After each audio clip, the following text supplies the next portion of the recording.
Hey y'all, I hope you're well. Welcome to another episode of Healthcare Boulevard. This is a podcast where we shine more light on healthcare, and our goal here is to provide more options to people looking to choose healthcare as a career path, regardless of their background. My name is Senaka Pomo, and I am your host and creator here. I thank you for tuning in. I appreciate your support. Remember, you can tune in wherever you get your podcast. Without further ado, let's get into today's episode.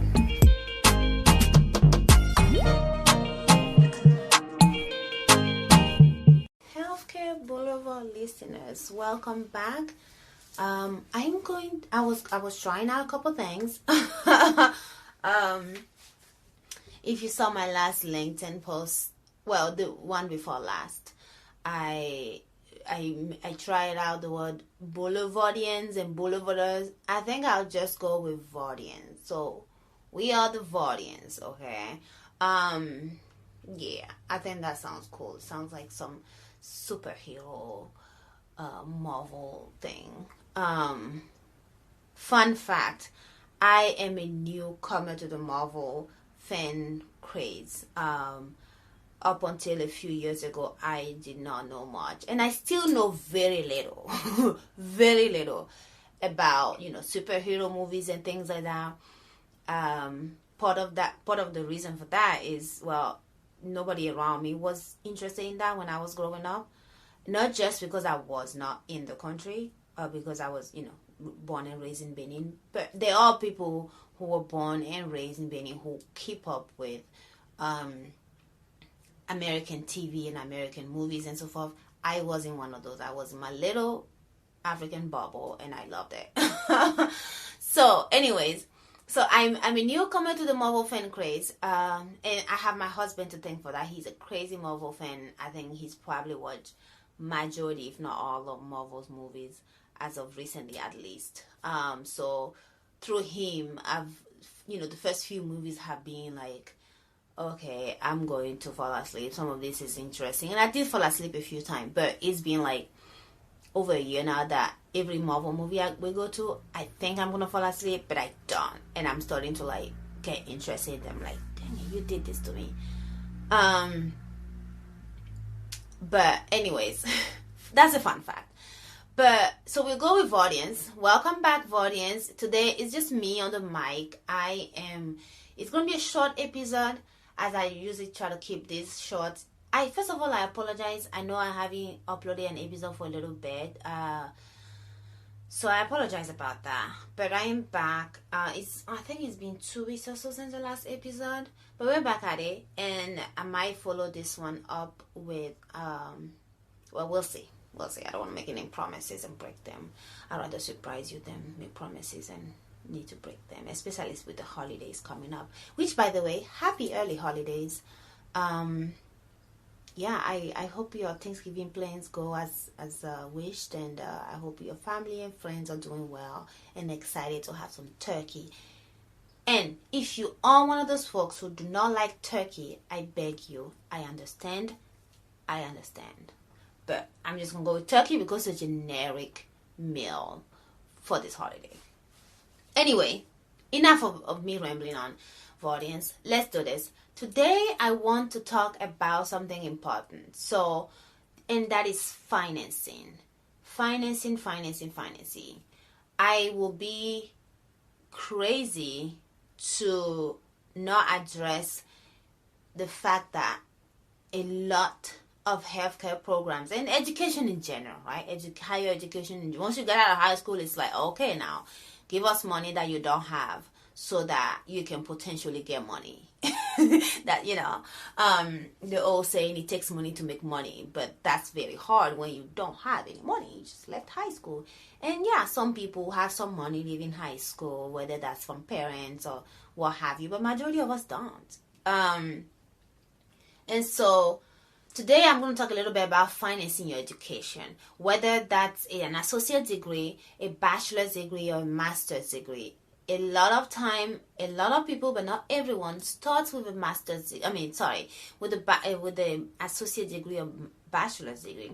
For a lot of folks, or for the average high school graduates, what we want is to go into a 4-year university, right? We want to go to, I don't know, Harvard or Yale. Or if you are average like me, I never really dreamed to go to any of those schools.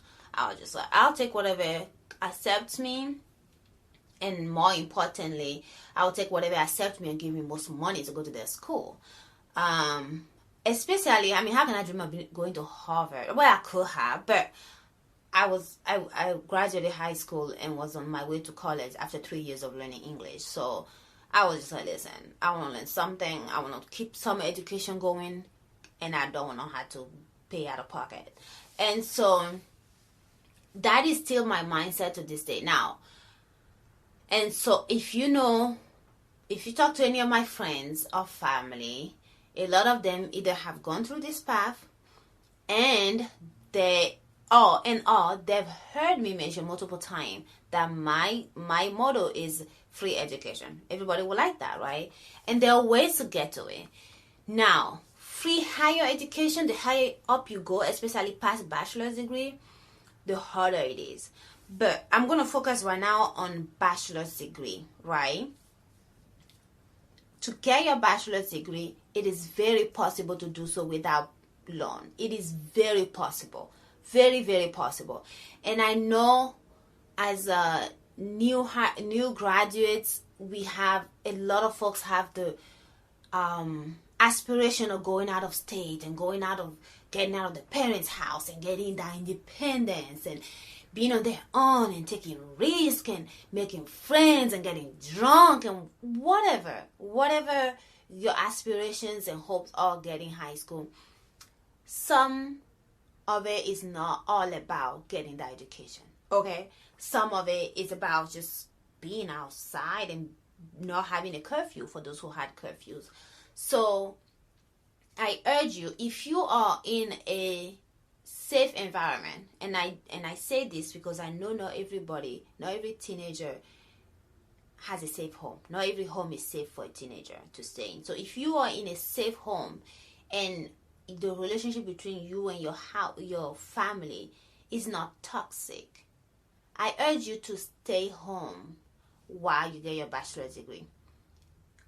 And these are the exceptions. If you got a full ride or full tuition, yes, utilize that thing. Do it. Take that money, enjoy your college life. And the difference between full ride and full tuition, full ride is they're paying for everything, right? Room and board, your tuition, everything. And I believe a lot of it also give you some stipend to live on. Like, they're paying for everything. Full tuition is they're paying for the tuition and you got to handle your own, like, living expenses. If you have a full tuition, what is it, and your school is around your house, it's really not a bad idea to stay home because you got the full tuition and you are staying home rent free. Or that, at least lower rent, depending on what it is. I know some folks pay the parents' rent starting like 18 or something like that. And that's okay. But at least I'm willing to bet that rent will be cheaper than what you're paying on campus. And that's, so if you're getting a full ride, go. Enjoy it. Be responsible. Experience new stuff and make new friends. Do things you probably wouldn't have done with your parents. And I really just mean hiking or something, okay? Be safe. Not to sound like your auntie or anything. So, that's that. Those are the exceptions to me urging you to stay home and go to school. Stay home and go to school. Now, you might not even be able to go to a 4-year university without really coming out of pocket, right? I wasn't. The schools I was accepted to, the most money they were giving me was like maybe 50 or 40% of the tuition, and I was like, nah, I'm good. I don't want to do that. I'm good. So you don't want to pay out of pocket. These are the way to do it. Number one, consider a community college. I know there is shades about community college. I don't know why. But people look down on, some people look down on community colleges as if you go to a community college, you're less important, or you're, not as smart, or not as intelligent, or whatever. No. If you're going to community college, believe me, the education is much the same. Now, much like different universities, different community colleges have different students, and different reputation and so forth. But the fact of the matter is, if you get a syllabus and they give you the book, you have the book and you have the syllabus, right? You have the lecture slides or whatever other resources you have. You have all you need to learn this material. You have your classmates to study with them and so forth. So the point I'm making is the education you're getting at any community college, if the courses are the same and the objectives are the same, the education you're getting from a community college is much the same as what you're getting from a 4-year university. So let me say that again. An education from a class that you take from a 4-year university is, if you compare that class to the same class at a community college, the material is much the same, the education is much the same, the level of intelligence and wit you need to pass that test, that class is much the same. I will argue even that you have less resources at a 4-year university, because at a 4-year university you are sitting in halls for a lot of your classes, especially for basic classes, especially for classes that you can take at university, at community colleges, right? Let me give you an example. I went to a community college, Montgomery College, for 2 years, and then actually 5 semesters, and then transferred to University of Maryland for 4 semesters for my what was it? I'm blanking a little bit because I was so much in the zone, for my bachelor's in public health. Thank you. In public health science. By the time I have graduated, by the time I transferred my credits from MC, Montgomery College, to Maryland, University of Maryland, I had taken already most of my classes, my prerequisites, right? That I literally made the most use of my community college experience. Not fully intentional. Fully intentional, but if you know a little bit about me, I was going for nursing first and then ended up in public health. But the prerequisites are much the same. But the point is, I definitely knew I wanted to finish all my prerequisites at a community college, because while I was there, and get this, while I was at a community college, because we were in the rich family, and if you're a rich family, this might not be for you. Because if you come from a rich family and your parents are paying for your school, this might not be for you.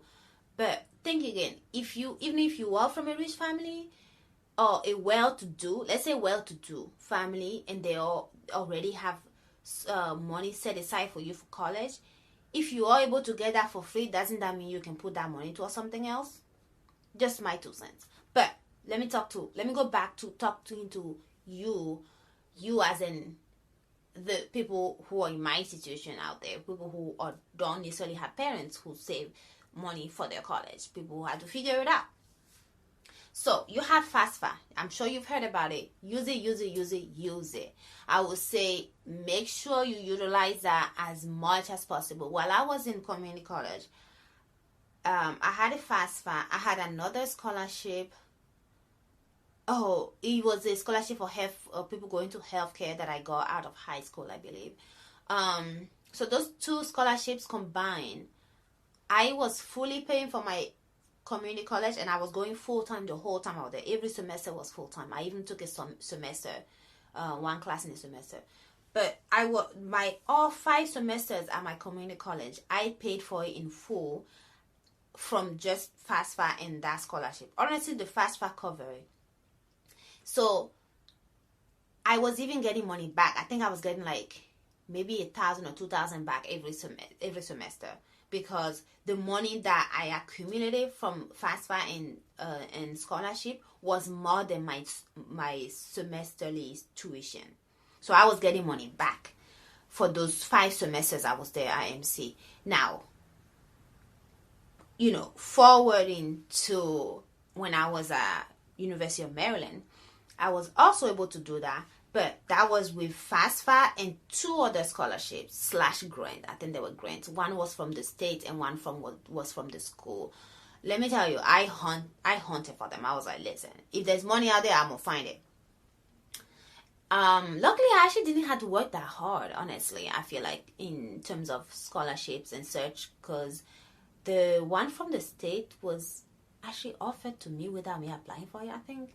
But there are scholarships out there. That's the point.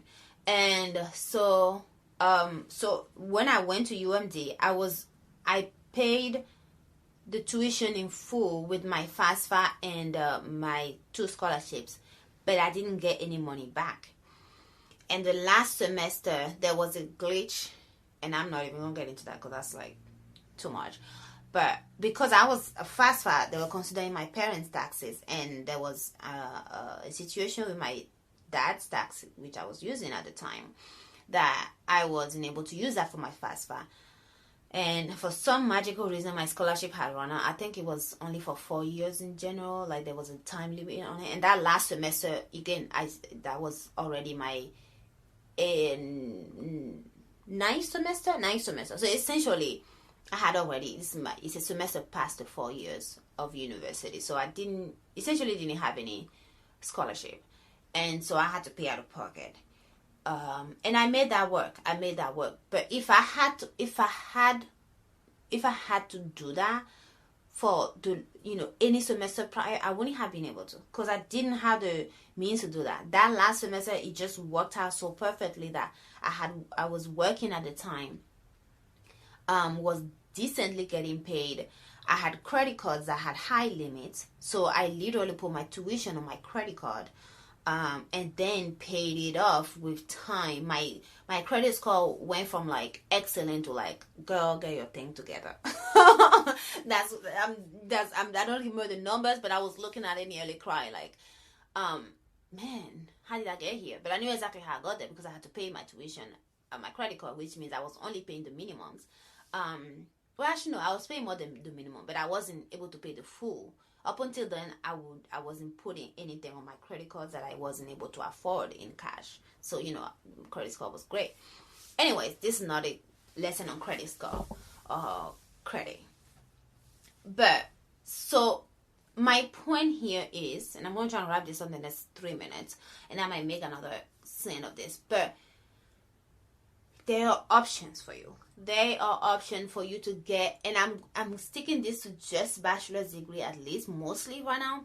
You can get that bachelor's degree without paying for it. You can get that bachelor's degree without getting a loan, or at least a lot of loan, right? I am not for getting loans for undergraduate. Like, that shouldn't be a requirement. Now, there are instances where you need to. I get that, but minimize the amount of loans you're getting for your undergrad. Please. Especially if you are aiming to go to a higher degree. If you're aiming to get a master's degree, if you're aiming to get a doctorate degree in any field, just education in general. But this is Healthcare Boulevard, so my Vardians, I'm telling you, it is so much better. Life is so much easier, and you just feel the weight is not as heavy on you financially by the time you're done with your undergrad. I mean, with your degree overall, but of course undergrad as well. So, say you want to become a doctor, right?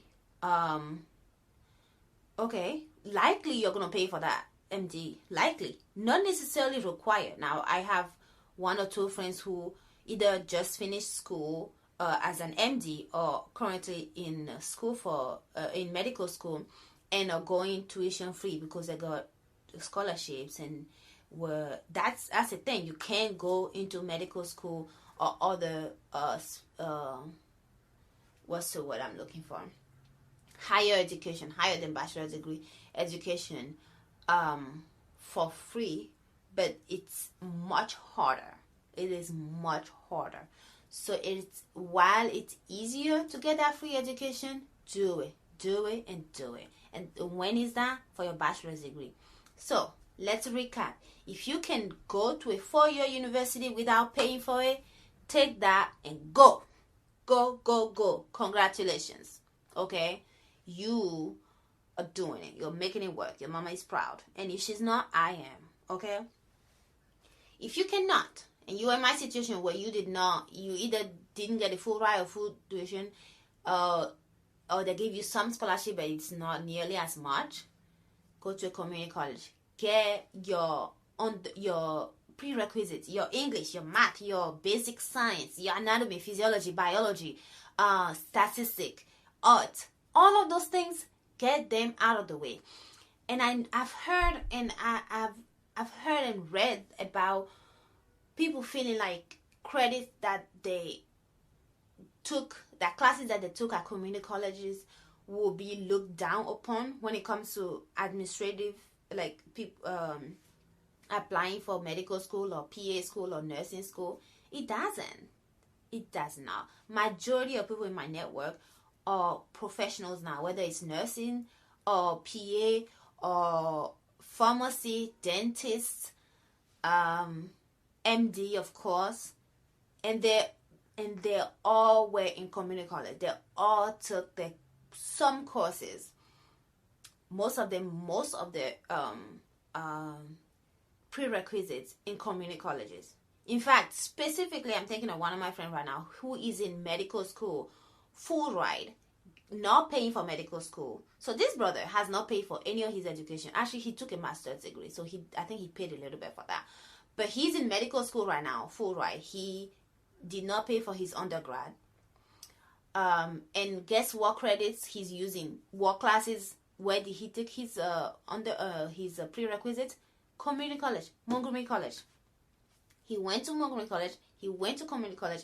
He took his prerequisite there, and those prerequisites were good in getting him to a bachelor's degree, right? He transferred from the community college to a 4-year university, another branch of University of Maryland, actually. Got his bachelor's degree, and then after he got his bachelor's degree, he got into a master's program, a 2-year master's program that helped train with all of that stuff. So he did that. I think that one is the one he had to pay a little bit for. But then after that, with working and applying for medical school, he's now in medical school, 2nd year, I believe, ride free, just cruising through, living his best life, no loans, okay? And this man studied with community college. So the point I'm trying to make, don't look down on community colleges. Do not bypass community college. Don't overlook them. Don't feel like you are less than or you are less intelligent. No, you are the smartest person in the room financially. And trust me, once you get that degree, once you get to wherever you're trying to get, nobody cares really what school you went to. No. Do you have your license? Did you pass the school or the program, whether it's nursing or medical school or whatever? Did you pass it? Yeah? Okay. Were they able to send you to get your certification exam? Yeah? Okay. All right. Did you pass the certification exam? Yeah? Okay. Look at you. Look at you. You are good. Nobody is caring about, oh, she went to community college. I don't want to hire her. No. You got a license. People out there waiting to hire you. Okay? Waiting. So, I'm gonna recap this. I've said that before.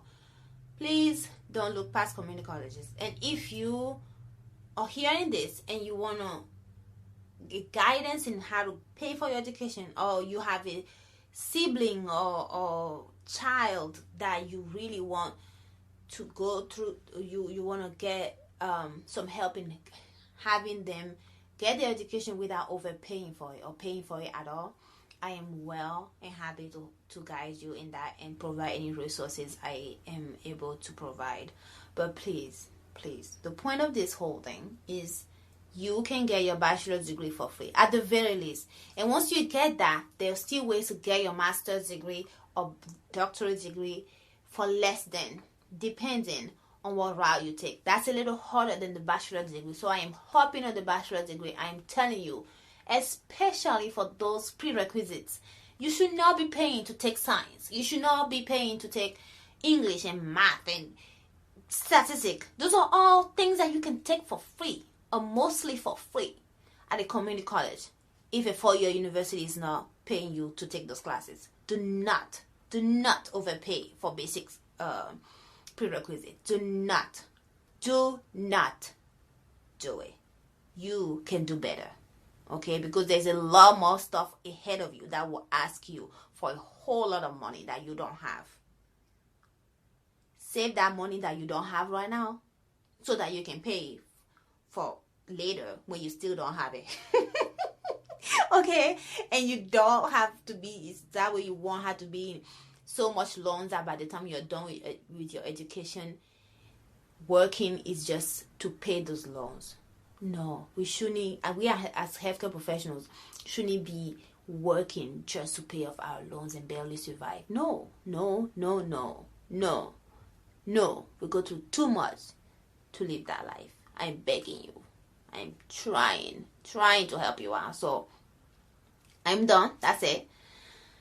I'll probably do another one of this soon because this is one of my things, and I've become even more invested in financial wellness recently. I've always been a financial crazy person, like let's really try to pay less for life, because most of the time we don't need to pay full price for many things, and I'm not a fan of paying full price for many things at all. Especially not for something like education. So, or like, yeah. So you've heard me. Think about it. Think to yourself. Go to your library. Talk to your counselor. Talk to your career center. Talk to schools. Look up stuff. Reach out to me. Reach out to people on LinkedIn. All of that, and see what you can do and how you can get your education at a discounted price, if not for free. That is it on today's episode. Again, thank you all for listening. Thank you to all my listeners who have been throughout. Thank you if you have shared this podcast. If you haven't, I beg you to, I implore you, and I appreciate it if you share. Please like, and please leave me some comments just so I know what's going on, like how I'm doing. I really would like to know how you think about this. What you think this is doing? Is it doing it for you? Is it like, and also that will help other folks find my podcast in the midst of other many podcasts out there, especially if it's something that they could utilize. I would really like to get in front of them. That is it. Have a beautiful and blessed day, and happy early Thanksgiving and holidays. Alright, bye y'all. Alright, that's all I have for you today. Thank you again for joining me. I appreciate you. Please subscribe, follow, like, comment, and share. And stay blessed. Bye.